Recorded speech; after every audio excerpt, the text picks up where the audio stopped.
Valentine's Day traditionally results in many proposals. 14 million Americans thought they might get engaged this year, according to one survey. So if you are one of the lucky ones planning a wedding right now, best wishes. But just for a reality check, MarketWatch's Catey Hill is here to tell us the ways your wedding can go wrong. Hi, Catey. Hi. I'm not here to rain on anyone's parade. Just make sure they're going into it with open eyes. Yes, and with contingency plans, because Right. things do go wrong. Absolutely. You know, and everyone knows, okay, someone might give a drunken toast, you know, all these, someone might trip down the aisle, there's all those little things. What I did is ask Travelers Insurance, they provide wedding insurance, what are the big costly things that you're seeing? Like the ones where it's like, oh my gosh, that might cost me 10 grand because this went wrong. So what they found, 44% said that it was vendor issues. Ooh. So that means your venue, your photographer, your caterer, one of those people did not deliver on something. What, they just didn't show up, or they didn't do their job, or? That's true for the caterers and the photographers. The venue was the big one though, right? So a lot of people had, like say they got this new venue comes out and they're like, we have this great deal, try us out.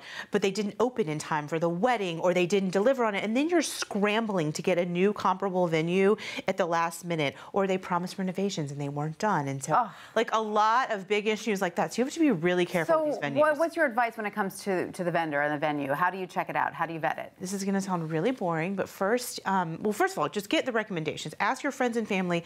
Maybe don't go with a brand new venue or vendor. I mean, this is, they often offer great rates, but yeah, I mean, sometimes they're just like, they can't really deliver. A wedding is a hard thing to make, you know, come about. Absolutely. So, you know. What about reading the fine print? How many couples get in trouble because they just missed something in the contract? So many. It's crazy. It looks so boring. The contracts are really long, but a lot of times it's like, you know, what happened? What's the venue or the caterer's contingency plan if something goes wrong and they can't deliver? Yes. You need to know all those little details.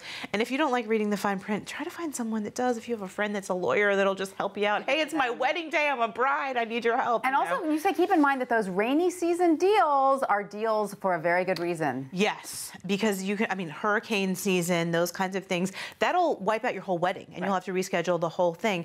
Plus, if that hurricane happens even weeks before your wedding and it destroys the venue or whatever, you're still out of luck. So you really have to be careful anytime around that season, you know, even if it's at the tail end of hurricane season, you think, oh, we'll be safe. Well, if that hurricane happens 3 weeks before, And if you can afford it, then you want to hire someone who can organize your wedding. And if not, pick a friend who's very organized. Yes, because the big thing is property damage. So like wedding guests do property damage. One wedding planner told me that these guests all started lighting the linens on fire. Then the bride and groom had to pay for all the linens at the wedding. Terrible. Someone gave their guests Sharpies to write notes to the couple, and someone started writing on the wall of the venue. So there's all these crazy stories. So a person to manage your guests might not be a bad idea. And I guess Rowdy you gotta be guests. careful about who you invite to your wedding, right? Yes. Catey Hill, thank you so much for that.